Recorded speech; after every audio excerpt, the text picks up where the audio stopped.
Tenemos con nosotros ya, usted la va a escuchar, pero también la puede ver en nuestras diversas plataformas, a la jueza del tercer juzgado de familia, vocera de la Asociación de Magistradas y Magistrados, Susan Sepúlveda, a quien le agradecemos esta disposición a esta hora. Susan, muy buen día. Paz, John Miller, Gerardo Gómez, les saludamos.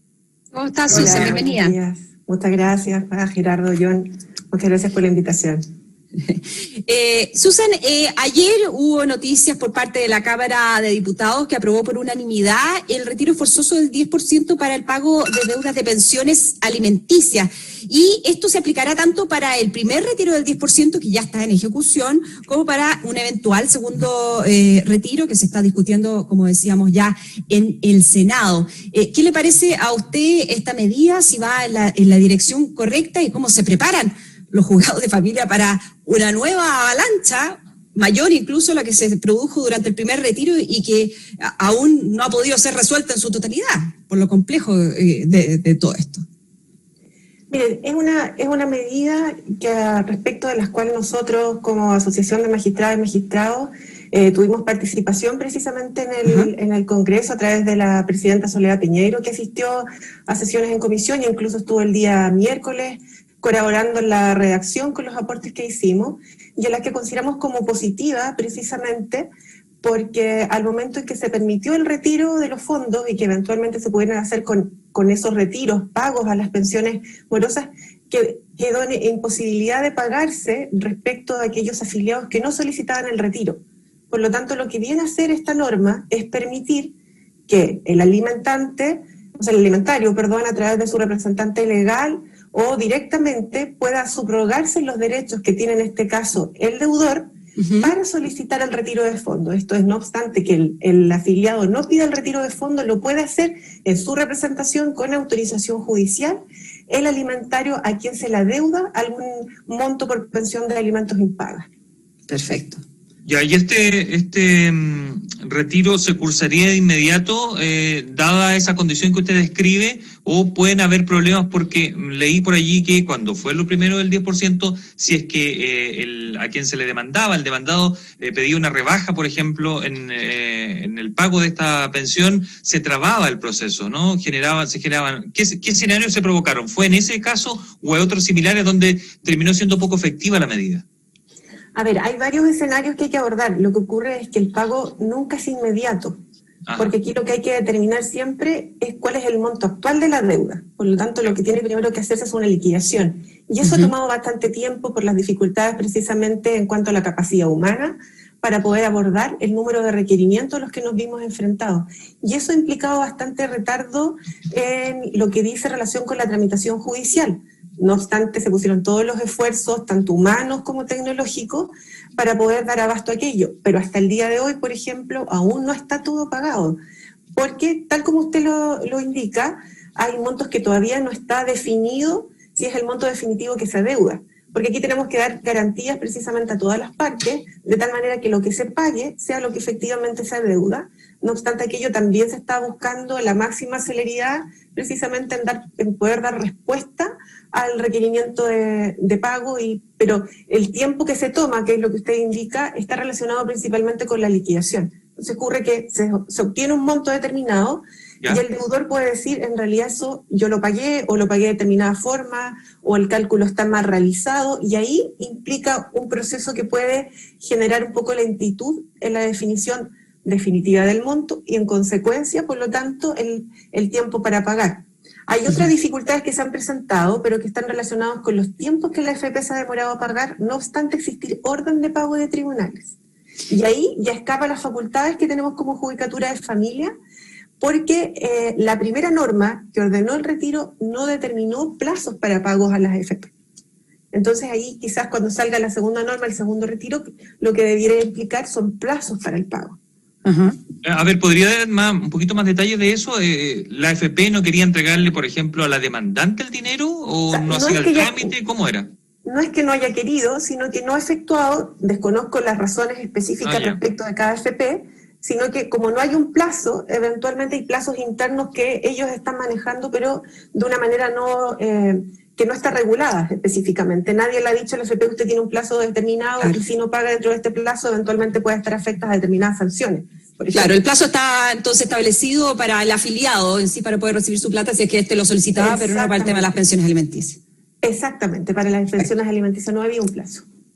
Magistrada, leí una entrevista donde usted decía que los alimentos deben ser tratados con un enfoque, los alimentos, imagino, los derechos al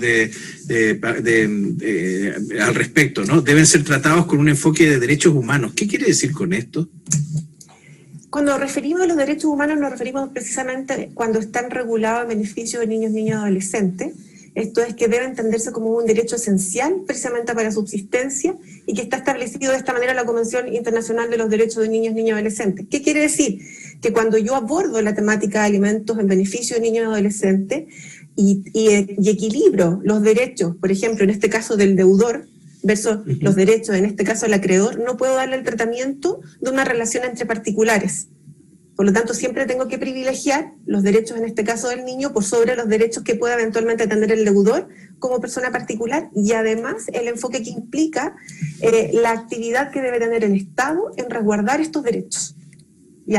Hoy en día, esa actividad, por ejemplo, por parte del Estado en poder procurar y garantizar el pago de esto no está establecido.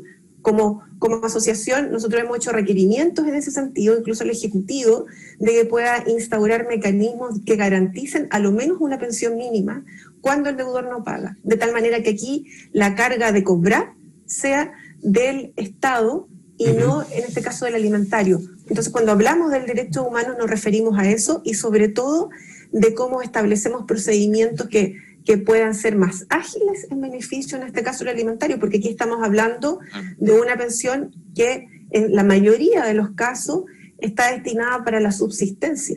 Por lo tanto, el no pago significan deficiencias en la subsistencia, generalmente de niños, niñas y adolescentes. Magistrada, tomando en cuenta los datos, y corríjame si me equivoco, pero fueron bien impresionantes cuando conocimos el primer retiro del 10% de las AFP, se hablaba del 84% de los deudores en causa de alimentos que no pagan las pensiones. Nos impresionó a todos, pero me imagino que ustedes no, porque claramente están permanentemente preocupados de este tipo de temas. Pero tengo dos preguntas. Una, con respecto a cuál es el universo al que podría afectar finalmente esta iniciativa si se concreta, es decir, aquellos deudores a los cuales se va a ir por más, por su 10%, quieran o no quieran entregarlo para pagar estas deudas. Y segundo, un análisis quizás más sociológico de qué es lo que pasa acá en Chile con respecto a este tema en particular. ¿Por qué no se pagan esas deudas de alimentos para los niños, jóvenes y adolescentes? En cuanto a las cifras y poder determinar como antemano a cuántas eventualmente nuevos cobros podemos vernos enfrentados, yo creo que es muy difícil. Efectivamente hay un porcentaje alto de incumplimiento y de los requerimientos que se realizaron a propósito del primer retiro, por ejemplo, y las cifras que fueron dadas en este caso por la Corte Suprema, se hizo referencia a más de 516.000 escritos solicitando retenciones y que finalmente se decretaron alrededor de 326.000 medidas cautelares. Por lo tanto, hay una cifra alta y de esas 326.000 cautelares, incluso la Corte Suprema hizo referencia a que hubo 87.000 que no hubo retiros de fondo por parte, en este caso, del afiliado. Y, por ejemplo, ahí tenemos una cifra que conocemos que se pidió retención, pero no obstante no se pudo pagar porque en este caso el afiliado no pidió de retiro. Y ahí no tenía en este caso el derecho que ahora sí se le podría eventualmente otorgar con esta nueva ley. Entonces, si quisiéramos dar alguna cifra, por lo menos, entre comillas, certera, de lo que hasta el momento se hizo, tenemos por lo menos esa cifra, 87.000, que sabemos que se pidió retención, pero no pudieron ser pagados por la sola circunstancia de que el afiliado no pidió retiros de fondo. Y esos 300.000 son que se pagaron, ¿no? Son que a lo menos están retenidos, no que necesariamente estén pagados, porque por la explicación que le daba antes, hay pagos que todavía no están realizados por diversas razones. Y en cuanto a la explicación que usted plantea como sociológica, ya hay varios estudios al respecto. De hecho, entre los meses de agosto y septiembre se convocó a una mesa en el Ministerio de la Mujer, en la que nosotros también participamos como asociación, y en la que expusieron varios docentes, entre ellos, por ejemplo, la docente Macarena Vargas de la Universidad Diego Portales, y en que ella también hace una explicación de algunos factores que pueden incidir en el incumplimiento, en el que hay factores del punto de vista económico, como por ejemplo aquellos deudores que no pueden pagar por razones laborales y porque han quedado sin trabajo, pero también hay otra razón que está relacionado precisamente con un factor cultural y que ahí es donde encontramos precisamente el sesgo de género. Esto es aquellos que no pagan porque no sienten que es su obligación o porque derechamente algunos lo utilizan como mecanismo de castigo a las mujeres madres que están a cargo de los cuidados de los hijos. Entonces también como un ejercicio de violencia. Ese también es otro factor.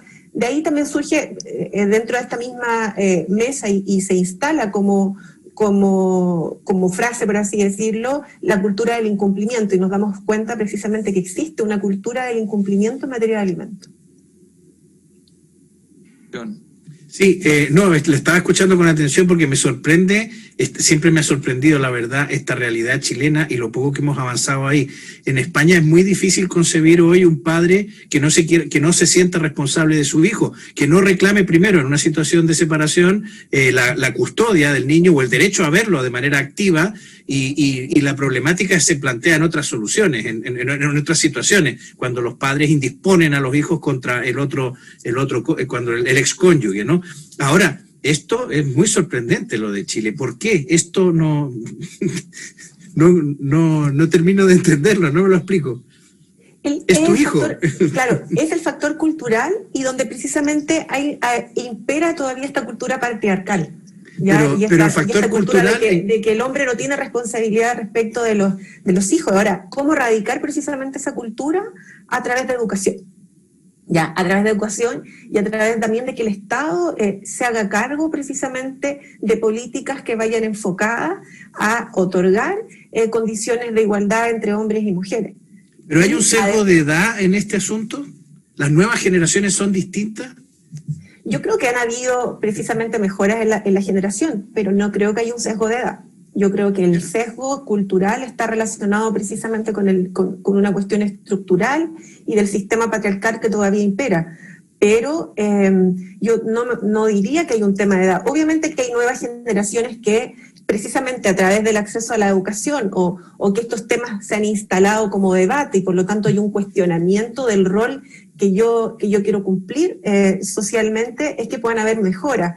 Pero también hay personas de otras generaciones que se hacen este cuestionamiento en cuanto a cómo quiero yo participar como hombre en esta sociedad, qué rol quiero cumplir en relación a los cuidados, qué rol quiero cumplir precisamente en relación al respeto de los derechos que tienen las mujeres.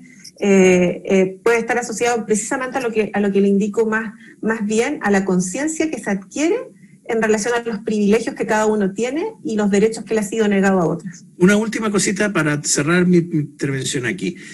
Usted en sus fallos o en los procesos que le llegan, porque la verdad que la situación, los jueces de familia estáis en la primera línea, digamos, de los problemas sociales más interesantes, ¿no? Y quizás los que menos reflejo tienen en los medios de comunicación. Pero usted lo que percibe es que los chilenos exigen más, los chilenos hombres exigen más sus derechos sobre sus hijos o siguen renunciando a reclamarlos? No, yo creo que a propósito de que se incorporó el concepto de corresponsabilidad parental y se instaló también desde el punto de vista legal a través de las modificaciones del Código Civil en cuanto a poder ejercer cuidados compartidos o eventualmente exigir, se ha instalado también la cultura de que yo también tengo derecho a cuidar a mis hijos, garantizando los derechos, y aquí no hay un derecho preferente que tenga la mujer para el ejercicio de ese cuidado que antes existía. Derecho preferente que no dejaba a la mujer en mejores condiciones, y eso también hay que decirlo. No es que la mujer fuera privilegiada porque la ley establecía este derecho preferente, sino que la ley finalmente instalaba una carga igual sobre las mujeres a siempre hacerse cargo de los hijos una vez concluida la relación de pareja, por ejemplo. Entonces, este derecho que se establece de la corresponsabilidad parental también es un derecho que va en beneficio de las mujeres, en entender que aquí la responsabilidad respecto de los hijos deben ser compartidas, no solo en los cuidados, sino que también en la mantención de los hijos. Y lo que ocurre, por ejemplo, a propósito de lo que nos convoca hoy día aquí el tema de alimentos, al no pagarse los alimentos, esta mujer no solamente queda con la carga del cuidado, sino que con la carga de la mantención. Y esto produce condiciones de mayor precariedad en las mujeres desde el punto de vista económico. no puedo trabajar en las mejores condiciones porque estoy preocupada 100% de mis hijos y además todo lo que gano o puedo ganar lo tengo que dedicar precisamente de manera íntegra al pago de la mantención del grupo familiar que está a mi cargo. Estamos en conversación con la jueza de familia Susan Sepúlveda. Me quedó una duda en relación a lo que le preguntaba John sobre diferencias generacionales en cuanto al comportamiento para el pago de pensión alimenticia. Quiero saber si hay una diferencia socioeconómica. ¿Es la persona con menor formación la que no paga o no necesariamente y la gente que tiene muchos recursos también se niega a pagar cumplir esas responsabilidades? No, el factor principal es cultural más que socioeconómico. Hay una incidencia en el factor económico cuando el incumplidor es un incumplidor, por determinarlo de alguna manera, temporal. Aquel incumplidor que por circunstancias muy específicas, pérdidas de trabajo o rebaja en sus remuneraciones, no ha podido pagar. Pero aquel incumplidor, que es aquel que no paga nunca, es transversal del punto de vista social. O sea, hay incumplidores precisamente con condiciones económicas favorables, como aquellos que no tienen condiciones económicas favorables. De ahí también es importante que se instale, por ejemplo, conceptos para el cumplimiento que vayan más allá de lo punitivo, porque lo punitivo suele generalmente generar condiciones a los que tienen menos recursos precisamente para acceder a la justicia o para incluso mecanismos para eludir el pago. Entonces, ahí también, por eso es importante que cuando se hagan análisis de políticas públicas en esta materia, o se hagan análisis, por ejemplo, de proyectos de ley que vayan enfocados al cumplimiento, se incorpore, no tenga esto un sesgo de clase finalmente, no crea que solamente con sanciones punitivas vamos a lograr el objetivo, porque no siempre va a ser así. Magistrada, por último, ¿cómo se prepara el sistema ante la eventualidad de que esta iniciativa se apruebe? Se vieron muy apremiados en el primer retiro, porque obviamente fue una avalancha de causas las que llegaron los juzgados de familia. Usted hablaba del factor humano, además de la pandemia, o sea, ahí tenemos una mezcla bastante compleja. ¿Qué se está haciendo de aquí en más ante esta posibilidad?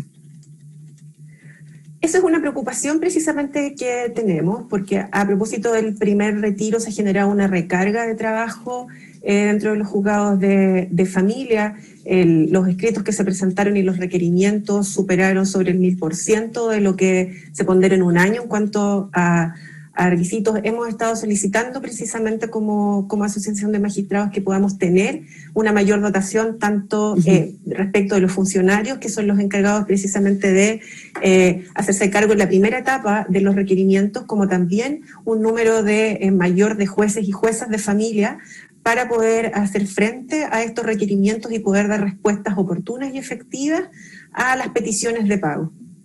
Perfecto. Muchísimas gracias. Susan Sepúlveda, jueza del Tercer Juzgado de Familia y vocera de la Asociación de Magistradas y Magistrados. Un placer haberla tenido esta mañana aquí en Primera Pauta. Muchísimas gracias por la conversación. Muchas gracias, que tenga buen día. Buen día, Susan. Muchas gracias. Muchas gracias. Que esté muy bien.